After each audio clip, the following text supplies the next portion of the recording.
6:30 বেজে গেছে, মন্দির বন্ধ হয়ে গেছে। মন্দির বন্ধ হয়ে গেছে, এমন টাইমে এসেছি। হ্যাঁ, আমরা নাইট টেম্পল দেখতে এসেছি, আমরা সান টেম্পল দেখতে আসিনি, আমরা মুন টেম্পল দেখতে এসেছি। খুব আনন্দ হচ্ছে যে কোণার্ক এসেছি, কিন্তু যে 10 টাকার নোটে যেখানে ছবি দেওয়া আছে সেখানে এসেছি। তো তোমাদের দাদা ভাই কোথায় উঠছে দেখো, একদম পাথরের উপরে উঠে দাঁড়াবে। বাহুবলী হবে নাকি? বাহুবলী। ওইখানে একজন ছবি তুলছে, তো এখানে দাঁড়িয়ে বললো গলি গলি তেরি লাজ জ্বলি কোথায় গিয়েছো? জিও রে বাহুবলী।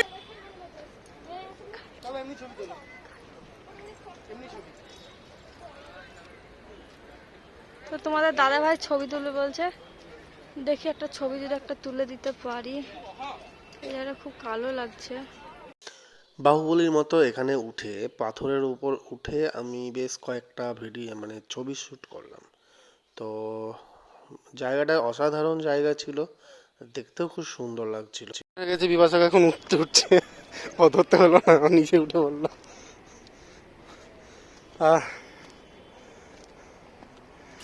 বেশ সুন্দর কিন্তু না, এখানে গিয়ে বসো, দেখো বিপাশাকে কয়েকটা ফটো শ্যুট করে দিই। এদিকে দেখো, এদিকে দেখো, হয়ে গেছে, এদিকে দেখো। তো বন্ধুরা, আমরা এখন খণ্ডগিরি দেখে নামছি। রাস্তা বড় ভয়ঙ্কর রাস্তা, দেখো, মানে সবই পাহাড়ি যেহেতু, আর পাথর কেটেই বানানো। তো আমরা এখন খণ্ডগিরি তো যাইনি, উদয়গিরি থেকে নামছি। খণ্ডগিরিটা আর যাবো না ভাবছি, কেননা কোনো একটা নালা দেখতে পাবো না। মানে বিকেল 5টার মধ্যে বলছে বন্ধ হয়ে যায়। কটা বাজে এখন? কটা বাজে বুঝতে পারলাম না। এখানে আসো। ও 1 ঘন্টা আছে হাতে যেহেতু, চলো আমরা ফটাফট যাই কোণার্কের দিকে। এখন আর এখান থেকে নামার মনে হচ্ছে রাস্তা হবে না, ঠিক আছে? তো একবার সেখানে গিয়ে আসছি আবার। ফটোশ্যুটগুলো কিন্তু হেভি করেছি এখানে, দুর্দান্ত লেগেছে ফটোশ্যুটগুলো। মানে এত সুন্দর ফটো এখানে উঠেছে, কি বলবো, মানে বলার কিছু নেই। তো বন্ধুরা দেখো, এখানে ফুলটা এত সুন্দর লাগছে না। এটা যে আমাদের ইয়ের পার্কে ছিল না? হ্যাঁ, এই ফুলই তো ছিল, কাগজ ফুল। দারুণ লাগছে, সেটা হচ্ছে মেন উদ্দেশ্য কথা। অবশেষে সন্ধে 5:30 কি 6টার দিকে আমরা কোণার্ক পৌঁছালাম। কোণার্ক পৌঁছে এত সুন্দর লাগছে, রাস্তায় যে ডেকোরেশনগুলো করেছে এত সুন্দর লাগছে, মানে জাস্ট অসাধারণ। এখানে পৌঁছে দেখো আমরা কী করলাম, তোমরা দেখলে বুঝতে পারবে। কিন্তু সব শেষে আমরা কোণার্ক মন্দির দেখতেই পেলাম না। চলো তোমরা দেখে নাও। তো গাইজ, আমরা এখন কোণার্ক পৌঁছে গেছি, খুব সুন্দর টাইমে এসেছি। 6:30 বেজে গেছে, মন্দির বন্ধ হয়ে গেছে। মন্দির বন্ধ হয়ে গেছে, এমন টাইমে এসেছি। হ্যাঁ, আমরা নাইট টেম্পল দেখতে এসেছি, আমরা সান টেম্পল দেখতে আসিনি, আমরা মুন টেম্পল দেখতে এসেছি। তো দেখি এখন আমাদের কোণার্কে দেখি কোনো ফেস্টিভ্যাল হচ্ছে। কি ফেস্টিভ্যাল হচ্ছে চলো দেখি। আমার ক্যামেরাতে একদম লোড হয়ে গেছে, ভিডিও করার মতো অবস্থা আমার, মানে ফোনে আর জায়গা নেই। না, আর কোনো জায়গা মানে ডিলিট করার কিছুই পাচ্ছি না। ডিলিট করবো কি, জানি না কত দূর পর্যন্ত ভিডিও চলবে। যাই দেখি কি ফেস্টিভ্যাল হচ্ছে, দেখাবো। তবে এটা জেনে খুব আনন্দ হচ্ছে যে কোণার্ক এসেছি, কিন্তু যে 10 টাকার নোটে যেখানে ছবি দেওয়া আছে সেখানে এসেছি। তাদের ছবি তুলতে পারি আর না পারি, এসেছি বলতে পারবো যে হ্যাঁ কোণার্ক এসেছি, এটাই বড়। ভালো লেগে থাকে আমরা কাল সকালবেলা আবার টাক্কারে চলে আসতে পারি। তোরা আসবি, আমরা আসবো না।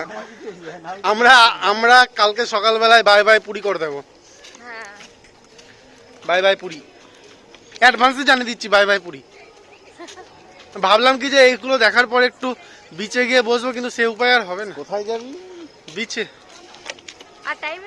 আর টাইম মনে হচ্ছে হবে, তাও বিচে একবার চেষ্টা তো আছে বসার, দেখা যায়। আমার ফুল এনার্জি আছে, কালকে বাড়ি যাওয়ার পরে না আমার ফুল এনার্জি আছে। কালকে যেহেতু বাড়ি চলে যাবো না, ফুল এনার্জি আছে।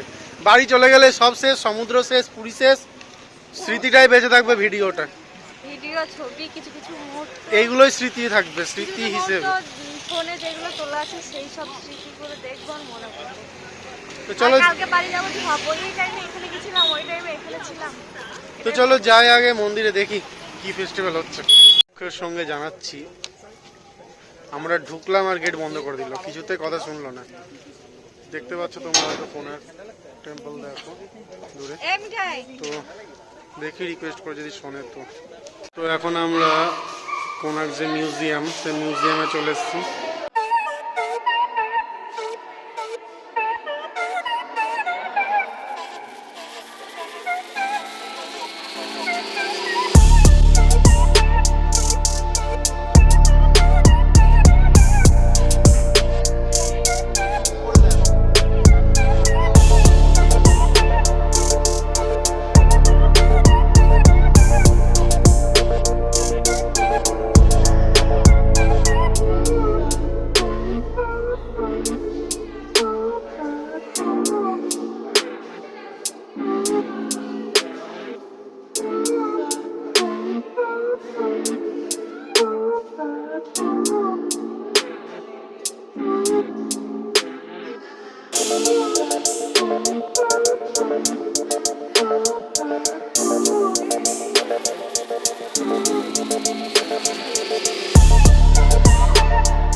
फास्ट गेट है ना मंदिर का? मंदिर का फास्ट गेट है, एंट्री गेट? हाँ एंट्री गेट, आप यहीं से एंट्री करते हैं। और ये डांसिंग उसने नहीं उसका मुंडी पाया। नहीं है, वो टूट चुका है, सिर्फ ये बीच वाला बचा हुआ है, उसका भी मुंडी नहीं है, और पीछे वाला तो पूरा गिर गया है। अच्छा अच्छा। सूर्य जो शाम का किरण है वो कहाँ गिरता है? वो जो मेन टेबल था पूरा सूर्य किरण इस तरफ से जाके पूरा मेन मंदिर का जो अंदर जो सूर्य भगवान थे उसका ऊपर पूरा गिरा। और मिडिल पे जो है, मिडिल पे जो है, नहीं नहीं, पूरा लास्ट में। लास्ट में। अच्छा अच्छा।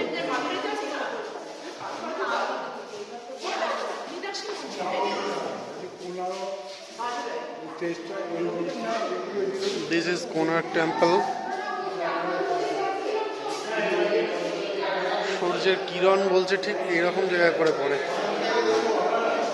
সূর্যের কিরণটা ঠিক এরকম টাইমে পড়ে। মন্দিরের সাধারণ যে স্ট্রাকচার সেটা হচ্ছে এরকমই, পুরো চারদিকে যে বাউন্ডারি ওয়াল করা আছে, এর বাইরে পুরোটা সমুদ্র। আর এটা হচ্ছে ইস্ট, পূর্ব দিকে এই দিকটা, মিডিলে যে হ্যাঁ ওই দিকটা পশ্চিম, মিডিলে যে মন্দিরটা আছে সেখানে সূর্যদেবের মূর্তি ছিল नहीं नहीं, पूरा পিছনে, पीछे পিছনেরটা আছে। बड़ा वाला टेम्पल তো যখন ফার্স্ট সূর্য মানে উঠতো আর কি, সানরাইজ হতো, पूरा इसके अंदर से देखे वो जो এই ফার্স্ট মন্দিরের ভেতর দিয়ে, সেকেন্ড মন্দিরের ভেতর দিয়ে, থার্ড লাস্ট মন্দিরে, सीधा था वो। আচ্ছা পুরো রশ্মিটা একদম ভেতর দিয়ে যেত, দিয়ে ওই সূর্যদেবের পুরো ইয়েতে মাথায় পড়তো, তাই তো? আচ্ছা ফার্স্ট যে রশ্মিটা। আর ওখানকার যে স্টোরিটা সেটা হচ্ছে ওই পিছনের যে টেম্পল আছে ওখানে কত টনের ইয়ে ছিল বলে मैग्नेट था 63 या 65 ऐसे ही। 63 या 65 टन का जो मैग्नेट उधर ही था। और ওখানে লোহার মোটা মোটা বিম ছিল বললেন না, अंदर से ভেতরে মন্দিরের ভেতরে মোটা মোটা লোহার স্ট্রাকচারের বিম ছিল, যেটাকে ওই চুম্বকটা ধরে রাখতো যেন কোনো রকম না পড়ে যায়। আচ্ছা, তো ওই ম্যাগনেট মানে পিছনটা না, ওখানে কি শনিদেবের মূর্তিটা তখন ঝুলন্ত অবস্থায়, হ্যাঙ্গিং অবস্থায় থাকতো বলেন? शनिदेव ही सूर्य भगवान। সূর্য ভবন, আচ্ছা আচ্ছা। যে মূর্তিটা ছিল সেটা পুরো হ্যাঙ্গিং অবস্থায় ওখানে থাকতো। सूर्य भगवान के बेटा का नाम है शनिदेव। আচ্ছা আচ্ছা, সূর্য ভবন, আচ্ছা। তো ম্যাগনেটটা যখন নিয়ে যাওয়ার চেষ্টা করে ইংরেজরা, তখন ওদের জাহাজ পুরো ইঞ্জিন ফেলিয়ার হয়ে যায়, সেই জন্য সেই যে ম্যাগনেটটা সেটা বলছে সমুদ্রের মাঝখানে ফেলে দেওয়া হয়েছিল, তাই তো? আচ্ছা, তো এখানকার স্টোরি হচ্ছে এটাই। बस तू ही तो मेरा है साजन मेरे एक तुझ पे। একটু বাইরে ঘোরাঘুরি করার পর দেখলাম যে একটা সুন্দর হাঁসের মূর্তির নৌকা, তো সেখানে আমরা বেশ কিছুক্ষণ ধরে ভিডিও শ্যুট করলাম, তারপরে ক্যামেরা শ্যুট করলাম, ফটো শ্যুট করলাম, করার পর এদিক ওদিক ঘুরলাম, ঘুরে সবশেষে আমরা অডিটোরিয়ামে পৌঁছালাম, যেখানে কোণার্কের যে ভিডিও সেটা দেখানো হচ্ছে। তো ভিডিওটা করলাম, করার পর শেষ মুহূর্তে এসে তখন গার্ড বলছে যে এখানে ক্যামেরা করা যাবে না। তো বাধ্য হয়ে সেখানে বন্ধ করে দিতে হলো। তো যতক্ষণ ক্যামেরা করেছি তোমরা দেখে নাও। আর পরে এখানে নবগ্রহর যে মূর্তি, নবগ্রহ যে ছিল সেই নবগ্রহের মূর্তিগুলো দেখে নাও, 9টা গ্রহের 9টা দেবতা। তারপর আমরা সবশেষে অডিটোরিয়ামে পৌঁছালাম।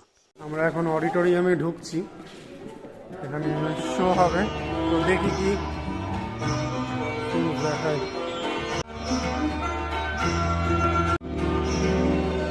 ये भारतवर्ष है जिसे दुनिया कभी विश्व गुरु के रूप में जानती थी। इसी भारतवर्ष का एक महत्वपूर्ण राज्य है ओडिशा। प्राचीन काल में ये कलिंग के नाम से विख्यात था। सूर्य की पहली किरण इसी प्रदेश के एक कोण पर पड़ती है। इसी स्थान पर कभी संसार का सबसे भव्य और विशाल सूर्य मंदिर बनाया गया। तुम कलिंग की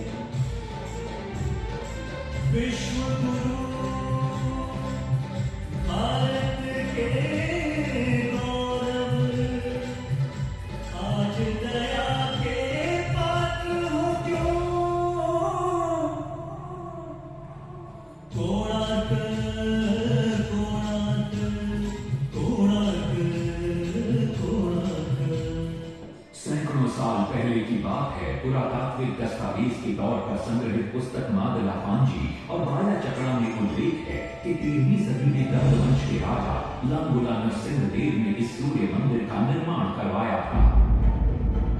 नरसिंहदेव युद्ध में बड़े प्रवीण और शक्तिशाली थे और मात्र 18 साल की उम्र में वे अपने पिता राजा अनंग भीमदेव की विशाल सेना के प्रधान सेनापति नियुक्त कर दिए गए थे।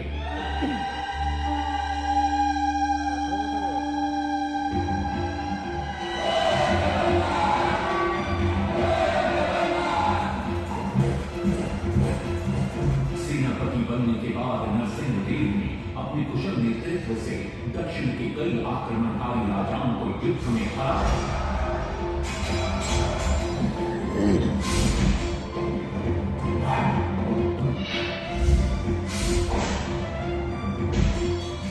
और उनके राजकोष पर कब्जा कर लिया।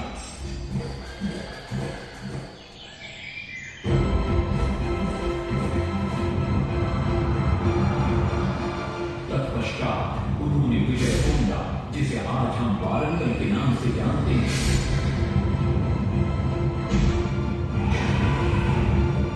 कि काकतीय वंश के राजा गणपति को परास्त किया। और उनके राजकोष पर भी कब्जा कर लिया। 3 वर्षों तक निरंतर युद्ध के पश्चात जब वे बहुत सारी धन संपदा लेकर कलिंग लौटे तो राजमहल में उनका भव्य स्वागत हुआ।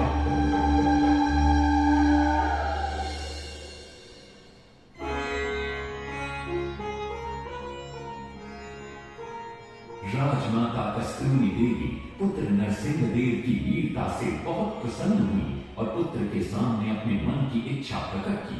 कहा, तुम्हारे पिता ने शंख क्षेत्र पुरी में भगवान जगन्नाथ का भव्य मंदिर बनवाया है। मैं चाहती हूँ कि तुम पद्म क्षेत्र कोणार्क में उससे भी भव्य और विशाल सूर्य मंदिर बनवाओ। किंतु नरसिंहदेव माता से प्रति प्रश्न करते हैं, सूर्य मंदिर ही क्यों, और वो भी कोणार्क में? तब राजमाता कस्तूरी देवी बतलाती हैं, द्वापर युग में भगवान श्री कृष्ण के पुत्र सांब बड़े ही सुंदर और सुकुमार थे। वो नारद मुनि को चिढ़ाया करते थे। एक दिन नारद मुनि ने सांब को सबक सिखाने की योजना बनाई और उन्होंने शाम की सुंदरता की प्रशंसा कर उन्हें गोपियों के साथ जल क्रीड़ा करने को उकसाया। वहीं दूसरी तरफ भगवान श्री कृष्ण को जाकर कह दिया कि सांब अपनी मां समान गोपियों के साथ जल क्रीड़ा कर रहा है। श्री कृष्ण इस बात से बहुत क्रोधित हो जाते हैं और वे सांब को श्राप दे देते हैं, जिस सुंदरता का तुम्हें अभिमान है वो तत्क्षण नष्ट हो जाए। सांब को घोर हो जाता है। जब सांब राजमहल लौटते हैं और मां जामदेवी को ये पता चलता है कि पिता श्री कृष्ण के श्राप की वजह से सांब की ये अवस्था हुई, तो सारी रानियां क्रोधित हो जाती हैं। नारद जी को बुलाया जाता है। वे रोग मुक्ति का उपाय बतलाते हैं। वे कहते हैं सूर्य की पहली किरण ऊर्ध्व देश के एक कोण पर पड़ती है जिसका नाम कोणार्क है। सांब को वहीं जाकर सूर्य की आराधना करनी होगी।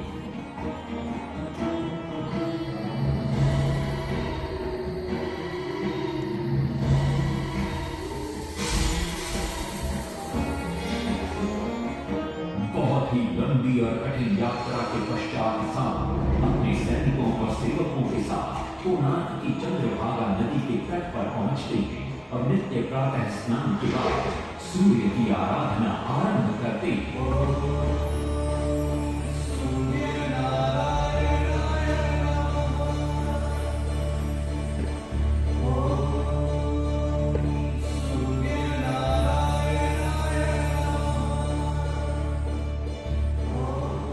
अन्न जल त्याग कर 12 साल की कठिन तपस्या के बाद सूर्य देव प्रसन्न होकर प्रकट होते हैं और सांब को रोग मुक्त होने का वरदान देते हैं।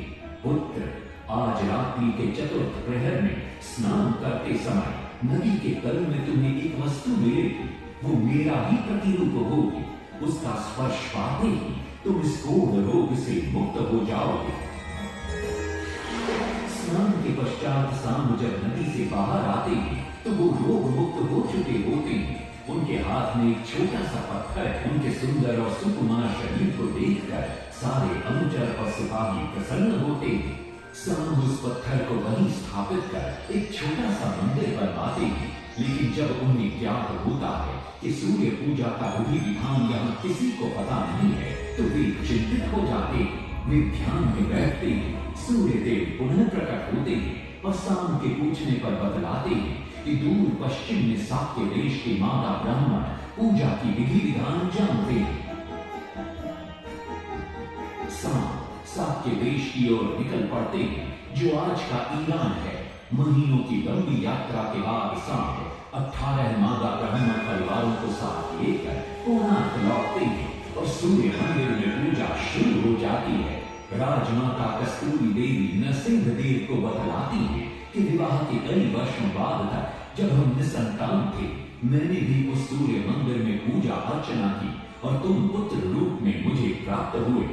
माता की बात सुनकर नरसिंह देव मां को कोणार्क में संसार का सबसे भव्य और विशाल मंदिर बनाने का वचन देते हैं। सदाशिव सामंतराय महापात्र जो शिवई सांतरा के नाम से लोकप्रिय थे, वे अपने सहयोगी बीसू महाराणा के साथ मंदिर का प्रतिरूप बनाते हैं और नरसिंह देव के समक्ष प्रस्तुत करते हैं। नरसिंह देव मंदिर का प्रतिरूप देखकर अभिभूत हो जाते हैं और शीघ्र मंदिर निर्माण कार्य आरंभ करने का आदेश देते हैं। से बड़े बड़े पत्थर लाए गए, जितने पत्थर डाले गए सारे टूट गए। आदमी को डाला उसमें डाले गए, नहीं पता डाला सारे टूट गए।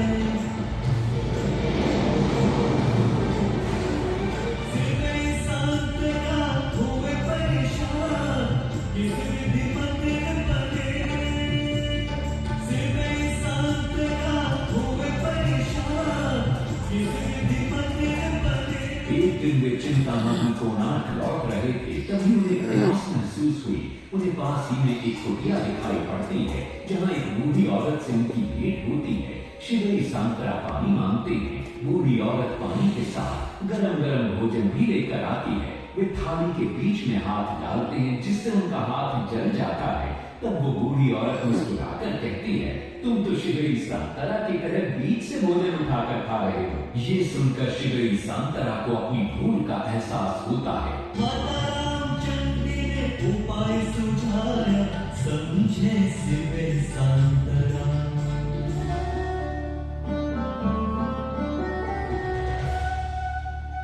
तत्पश्चात वो किनारे से पत्थर डलवाना शुरू करते हैं और मंदिर निर्माण का कार्य तेजी से आगे बढ़ने लगता है।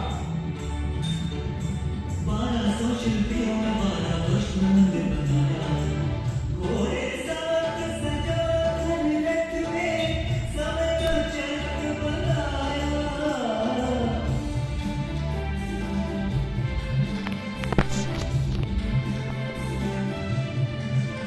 दूसरी तरफ कलिंग के उत्तर के राज्यों के नवाबों के बार बार राज्य पर आक्रमण हो रहे थे। इन आक्रमणों से क्रोधित होकर नरसिंहदेव अपनी विशाल सेना को लेकर युद्ध के लिए निकल पड़े।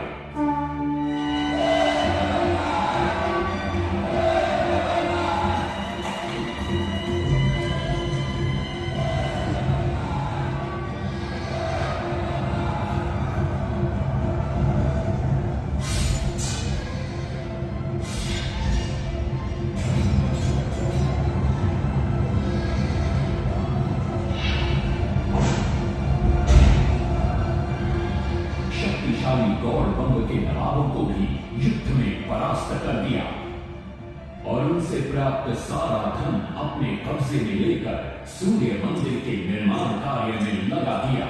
1200 कारीगरों के अथक प्रयास से 12 साल बाद विशाल और भव्य सूर्य मंदिर बनकर तैयार हुआ। उस समय के लोगों में वास्तुशास्त्र, ज्योतिष शास्त्र और खगोल शास्त्र का जो ज्ञान था, उसे देखकर आज के बड़े बड़े वैज्ञानिक भी आश्चर्यचकित रह जाते हैं। कई प्रयासों के बाद भी मंदिर के गुंबद पर कलश स्थापित नहीं हो पा रहा था। क्रोधित नरसिंहदेव ने आदेश दिया कि कल प्रातः काल तक यदि कलश स्थापित नहीं हुआ तो सबके सर धड़ से अलग कर दिए जाएंगे। सभी शिल्पकार घोर चिंता में डूब जाते हैं।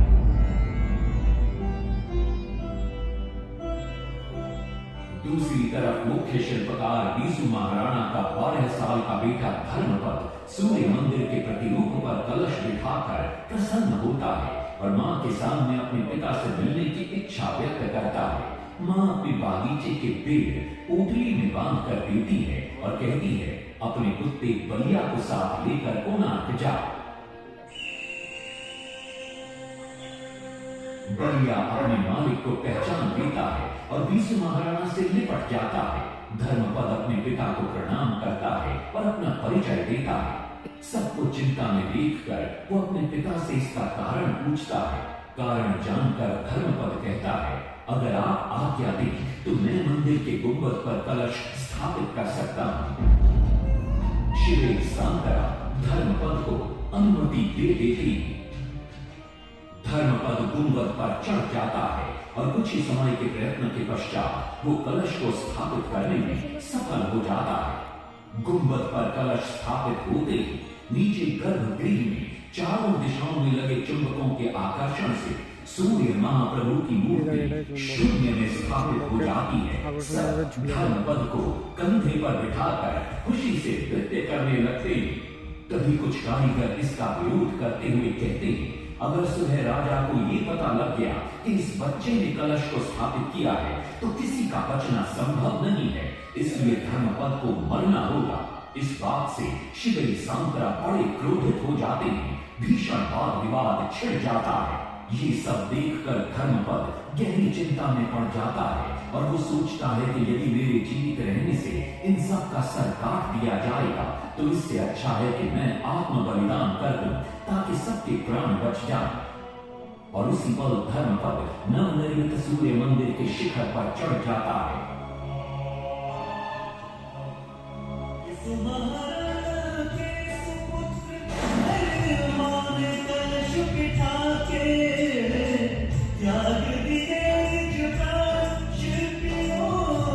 निर्माण করলো সে বাচ্চাটা মরে গেল। আমি লাগলো ভিডিও জলে सूर्य मंदिर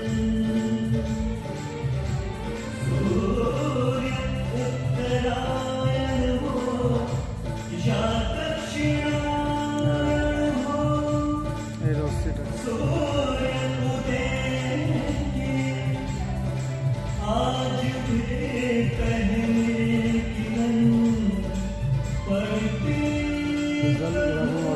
के ऊपर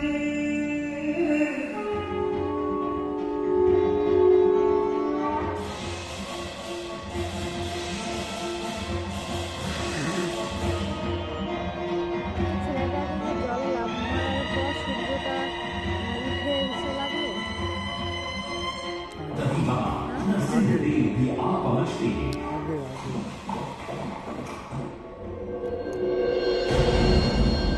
और सूर्य महाप्रभु को शून्य में स्थापित देख वे भी आनंद से भर जाते हैं और शिवली संतरा की भूरी भूरी प्रशंसा करते हैं।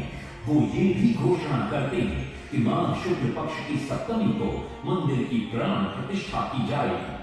लेकिन शिवली संतरा कहते राजन तिथि तो अच्छी है लेकिन मंदिर की তো চলো টাটা, গুড নাইট। ঢুকে পড়েছি হোটেলে, আর ভিডিও করতে পারি তার কারণ হচ্ছে প্রচণ্ড মানে স্পেস ছিল না, প্রচণ্ড স্লো মারছে। তো যাই হোক, bye bye Puri, bye bye. দেখা হবে যদি ভবিষ্যতে পরে চাই মানে তো আসতে পারি তো তখন দেখা হবে। তো চলো, কালকে সকাল 5:45 আমাদের ট্রেন আছে, তো সেটা ধরে ব্যাক টু হোম। চলো টাটা, পুরী করে দাও।